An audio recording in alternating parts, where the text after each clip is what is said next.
술자리 인싸력을 높여주기 위한 역사적인 프로젝트입니다. 역사를 알면 당신도 인싸. 저는 중산층 연구자 금강경입니다. 예, 일제시대 정보화는 김태현입니다. 네.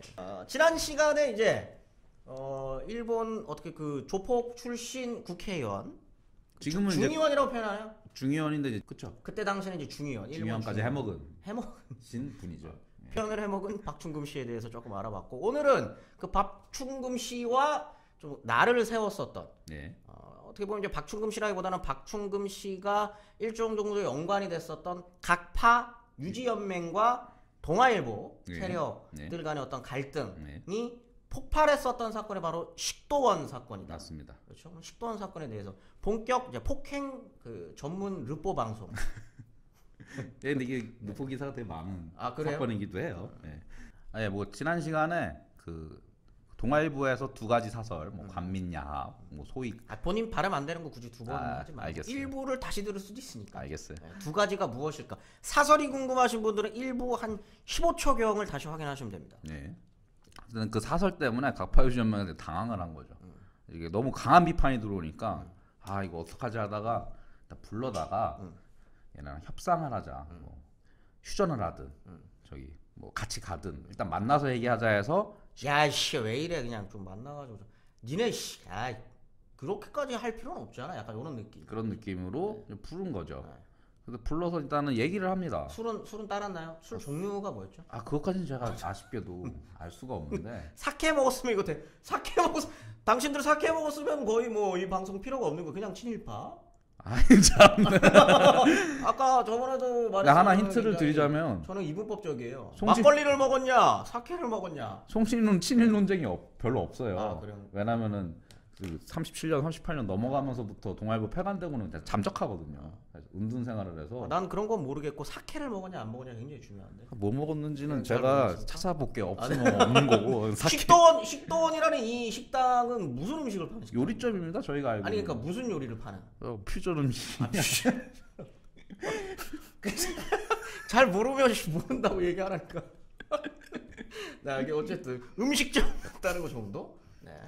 그냥 뭐 한국 음식도 팔고 일본 한국 음식도 음식도 파는 팔고. 곳인 요리점, 저희가 TV 보는 요리점이었다. 백반집. 백반집 아니고 백반집은 아니고 고급 요리점. 고급 요리점. 예. 거기는 이제 부른 거죠. 와가지고 최기두라는 이제 사람이 있는데 얼마나 중요한 사람이면 목이 각- 메이지.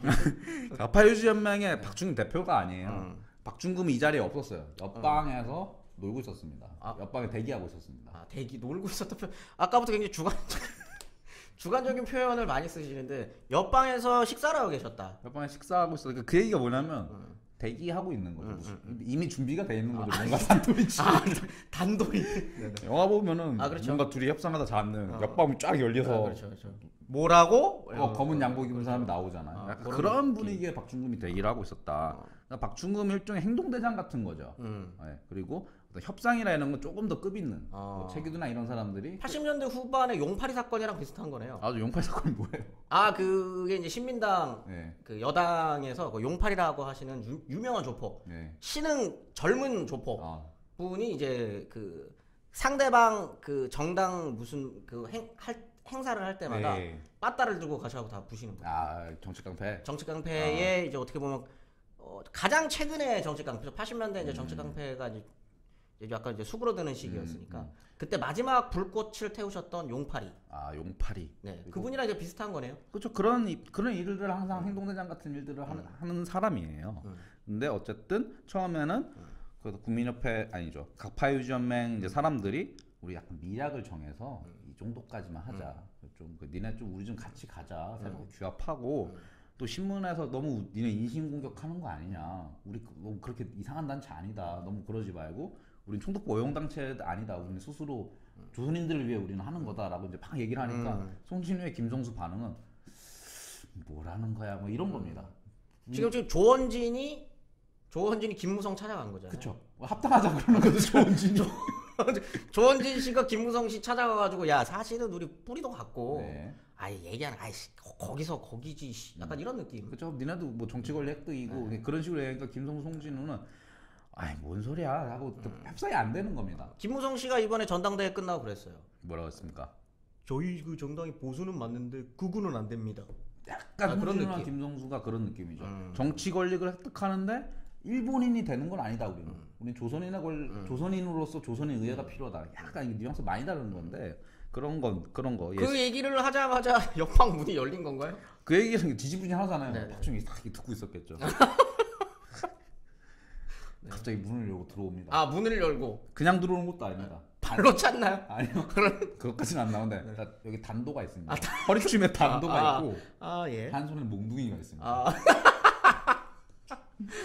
일단 기본적으로 처음부터 대화할 생각은 없었다고 봐야 되는 거 아닐까요? 대화가 잘 됐으면 박충금이 들어갈 리가 들어갈 없었고 리가 안 될 없었고. 때를 대비해서 박충금을 대기시켜 놓은 거죠. 네네네네. 그러더니 근데 이게 박충금이 예전부터 동아일보 가서 행패를 부른 적이 있어요. 왜 행패를 부렸냐면 일단 그럼 동아일보 분들은 박충금 손에 든 몽둥이보다 얼굴 보고 일단 쫄았겠죠, 저 새끼. 제가 왜 여기 있어? 네, 진짜. 걔랑 협상하러 온 건 아닌데 그러니까 뭐 무슨 일이 있었냐면 그 재동포 위문금이라는 걸 동아일보에서 대표적으로 이제 거뒀는데 박충금이 그걸 내놓으라 그런 거죠. 그 돈 왜 니네가 다 갔냐 내놓으라 하면서 동아일보 몇 번 찾아가서 엎은 적이 있어요. 그런 사람이에요 이 사람이. 아, 네. 근데 그런 사람이 지금 단도와 몽둥이를 들고 나타났어요. 네. 그리고 하는 말이 일단은 공개 사과하든지 니네가 사과?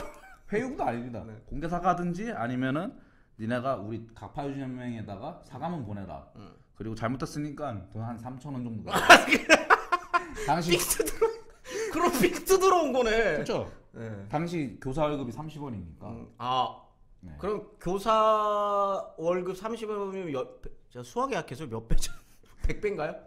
100배 넘지. 100배네. 100배. 100배 정도 되는 금액을 100배 내놓으라 정도 되는 그러는 거죠. 큰 돈이네요. 네. 근데 이 사건이 어떻게 됐는지 모르겠는데 갑자기 송진우랑 김성수가 일단 몇 대 맞고 풀려났습니다. 몇 대 맞고 그렇게 표현하면 송진우 씨 유족들 입장에서 이거 몇 대 맞고 풀려난 정도가 아니고 굉장히 치욕적인 사건이잖아요. 근데 이게 김성수 송진우 하면 어쨌든 뭐 나중에 뭐 그 사람이 어떤 선택을 했든지 간에 이 시기 20년대 중반의 이 시기만 하더라도 나름대로 명망 있고 나름 조선인 중에서는 최고 엘리트로서의 그런 걸 갖고 있는 분이 어떻게 보면 지금 치욕을 당한 거죠. 동아일보 사장이 네. 조폭한테 단도랑 이거 주고 지금 귀싸대기 맞은 제가 거예요. 말했죠. 손 사장님이 지금 저기 태극기 부대한테 맞고 온 상황이라는 네, 거죠. 네, 네. 치욕적인 사건인데 이게 그 김성수 해고록에는 그가 무릎을 꿇리고 칼을 목에 들이댔지만 나는 그 앞에서 한 번도 고개를 숙인 적이 없고 살려달라고나 이런 말 안 하고 난 끝까지 그에 대해 대항했다라고 썼어요. 혹시 다른 사람의 회고가 또 있나요? 아니요, 제가 아는 해고는 여기까지. 여기까지입니까? 네. 근데 이 사건이 그래서 구체적으로 안에서 어떤 일이 일어났는지는 모르는 상황이에요. 그 현 시점에서. 그래서 근데 이 일이 있으면 소문이 퍼집니다. 송진우가 박충금에게 사과의 각서를 써줬다. 내가 빌었다. 사과문을 작성하고 빌었다라는 각서를 써줬다. 그러니까 파다하게 퍼집니다. 굉장히 치욕적이었겠네요. 그 송진우 난 써주죠. 없다. 극구 부인하는데 매일신보에서 네. 각서 원본을 공개해버립니다. 왜냐면 내 앞에 장사 없습니다, 여러분. 이거는 송진우의 어떤 잘못이라기보다는 네. 옆에 단도 차고 네. 몽둥이 들고 있는데 거기서 나는 못하겠어. 이게 사실 쉽지 않은 일인 거죠. 그러니까 각서를 어떻게 뭐 되게 비굴하게 써주셨는지 부들부들 떨면서 써주셨는지 아니면은 그냥 써주셨는지 이 각서를 어떤 마인드로 썼는지는 안 남아 있어요. 근데 안 썼다고 얘기하니까 안 남아 있겠죠. 근데 매일신보가 각서 원본을 공개했고 그리고 김성수가 3,000원 주겠다고 약속했다라는 얘기까지 사설로 내보내버립니다. 매일신보는 어떤 성격의 이제 신문이었는지가 간단하게 얘기하면 총독부 기간지입니다. 총독부 기간지이고 관보적 성격인가요? 엄청 강하죠. 기간지라고 총독부의 입장을 대변하는 신문이라고 보시면 돼요. 지금 KTV 같은 거네요. KTV? KTV 국방 TV? KTV가 뭐예요? 아니 그거 아닌가? KTV 국회 방송이 아니라 청와대에서 하는 거 뭐 그런 거죠. 국가 정책을 홍보하거나 홍보하는 뭐 그런 신문의 역할을 충실하는 신문에서 그 사담 그러니까 송진우 각서 원본은 이제 공개를 한 거고 김성수가 3,000원 주겠다라는 얘기까지 한 거죠. 그거 자체가 일단 각파 유지연맹이 어떤 성격의 단체였는지를 보여주는 거네요. 그렇죠. 총독부는 아주 긴밀했다. 동아일보도 긴밀하긴 했는데 얘네가 더 긴밀했나 봐요. 이 정도까지면은. 그렇겠죠. 네, 어쨌든 그랬더니 송진우랑 매일신보랑 얘기가 완전 다르죠. 그랬더니 이게 송준은 언론사 사장입니다. 그렇죠. 언론사 얼마나 사장이 치욕적이겠어. 이게 진술이 엇갈린 상태에서 자기가 쓴 각서 원본이 공개됐다. 이 사건으로 동아일보 개혁 문제가 터지고 송준이가 사장에서 물러납니다. 동아일보도 일정 정도 언론으로서의 신뢰성을 얻는, 아니 신뢰성을 잃어버리는 결과. 그리고 몽둥이와 단도 앞에서 어떻게 보면은 본인들의 가치를 무너뜨린. 그렇죠. 그리고 내 앞에는 장사가 없음에도 불구하고. 그렇죠. 그렇죠. 남의 일을 좀 쉽게 말하는 경향이 있으니까. 그리고 이제 사원들한테 지지를 못 받는 거죠. 저런 사람이 어떻게 사장을 하냐. 저기 각서까지 써주고 저렇게 구적적인 일을 하는 사람한테 이게 나와버리는 역시 거죠. 남일이라. 그렇죠. 자기였으면은 그렇게 말하기 힘들 텐데. 저였으면은 지렸어요. 선생님은 저기 그냥 나타나자마자 써줬을 거예요. 생각을 해보십시오. 네. 칼이 있어. 네. 몽둥이가 있어. 그리고 저 새끼가 전에 한번 그랬었던 적도 있어. 그리고 저 새끼는 일본에서 유명한 조폭이야. 네. 근데 몽둥이 들고 와가지고 사과하고 3,000원 내놓고 각서 쓰라는데 일단 지리죠. 그렇죠. 저는 바로 써드려야죠. 네. 싸면서 썼을 거예요. 뭘 자꾸 싸요. 네, 어쨌든. 근데 이거 오늘 얘기할 거는 동아일보는 그런 얘기를 했고 나중에 동아일보 뭐 언론 관심 있으신 분들은 이 당시 동아일보 개혁 문제 보는 것도 좀 재밌어요. 내부에서 재밌는데 그러면 저기 이 사건을 벌인 가해자인 각파 유지연맹은 어떻게 됐냐? 일단 각파 유지연맹은 동아일보 세력이나 제휴를 이제 할 수가 없습니다. 이 정도 굴욕을 줬는데 무슨 제휴를 하겠어요? 이 정도면 서로 이제 쌩이죠. 그리고 이 폭행 사건, 그러니까 제가 계속 예시를 드리는 게 언론사 사장을 뭐 지금 정당 대표가 와서 깡패를 동원해서 때린 거예요. 이러면은 당시에 지식인이나 좀 그런 사람들 입장에서는 각파유지연맹을 엄청 비판하게 되는 거예요. 니들 진짜 미친놈들 아니냐. 그래서 뭐 경성 유지들이 모여가지고 이 사람들에 대한 성토대를 하려고 하는데 그걸 경찰이 막습니다. 못하게. 하여튼 뭐 그러거나 저기 조선 변호사협회 같은 경우에는 결의문 가결하고 조변.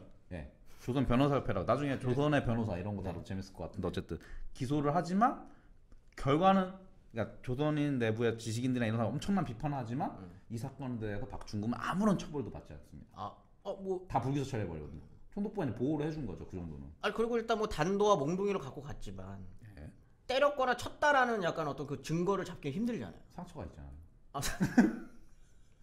상처가 남을 정도로 쳤네. 상처라는 이제 증언이 있는데. 이분이 그러면 박중금 씨는 계획적인 분은 아니시네요. 뭔가 이렇게 좀 원래 그 상처가 보이기 힘든 곳에 이렇게 좀 이렇게 내상을 입히는 그 정도의 어떤 그런 좀 치밀한 계획은 아니었군요. 보이는데 이제 얼굴 막 치고 그랬다는 거죠. 그렇죠. 기본적으로 그렇고 딱 증언이 있으니까 충분히 기소될 수 있는데 그럼에도 불구하고 아무런 처벌을 받지 못했다. 기소를 안 했죠. 불기소 됐고. 근데 어쨌든 각파유전맹은 이래서 안 그래도 폭이 좁았는데 더 폭이 좁아지는. 그래서 어떡하지 하면서 조선 내에서는 안 되겠다 해서 동경의 간부들 파견해서 좀 그 일본 정당에 이제 접근한다든가 아니면 만주로 진출하려고 한다든가 조선에서 더 이상 안 되니까 만주 쪽에 조선인들을 어떻게 하려고 하는데 뭐 잘 안 됩니다. 그러니까 그리고 이제 또 조선에 잔류했던 사람들은 또 조선인 문제 좀 잘 다루려는데 완전 이미지네. 깡패 이미지가 돼버린 거죠. 깡패 이미지라기보다는 깡패 조직이잖아요. 그렇죠.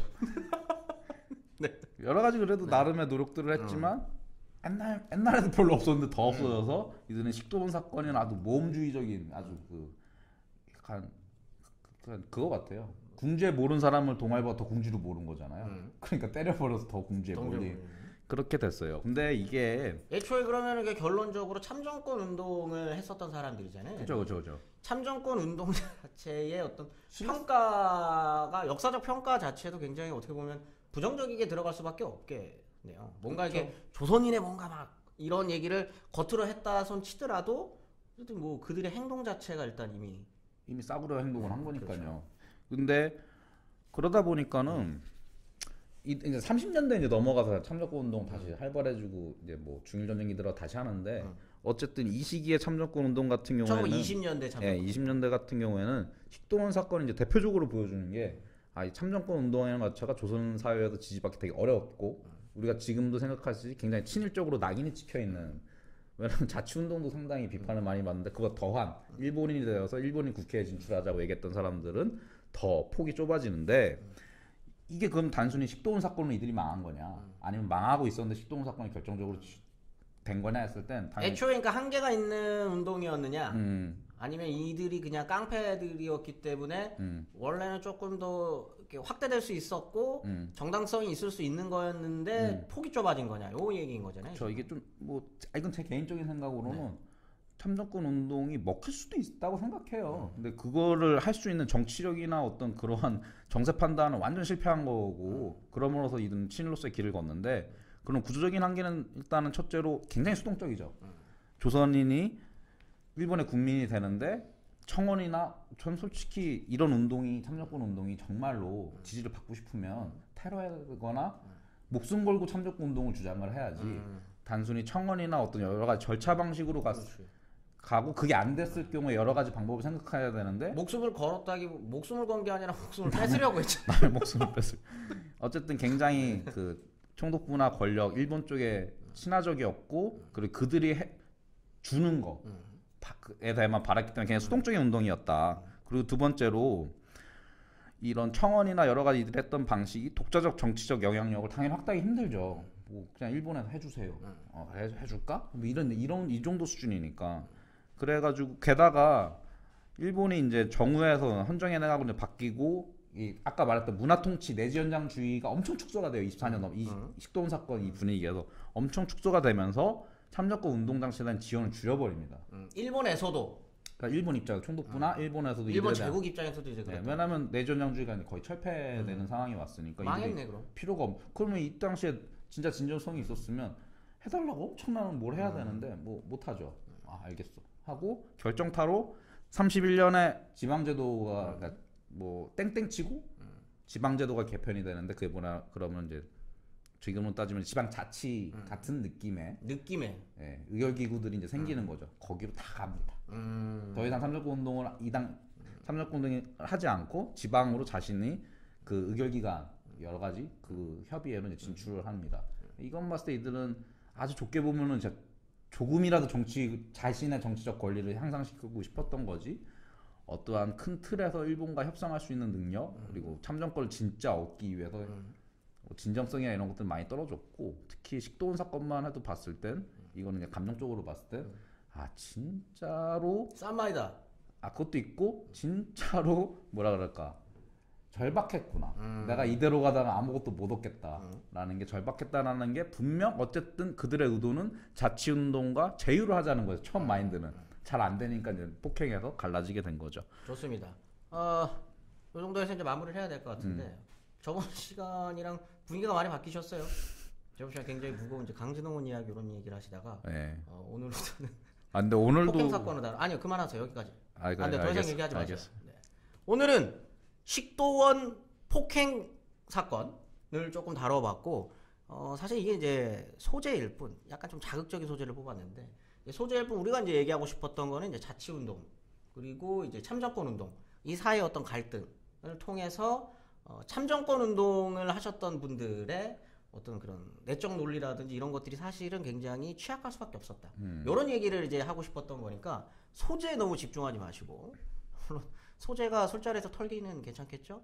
다만 그래도 우리가 하고 싶었던 이야기는 좀 더 큰 거시적인 맥락이었다는 걸 확인할 수 있는 그런 자리였던 것 같습니다. 맞죠? 예, 맞습니다. 네, 알겠습니다. 오늘은 여기까지 하겠습니다. 역사를 알면 당신도 다 같이 역사를 알면 좀 맞춰야지. 역사를 알면 당신도 인싸. 저는 중산친정부자 금강경이었습니다. 수고하셨습니다. 수고하셨습니다. 좋아요, 구독하기 눌러주시면 땡큐.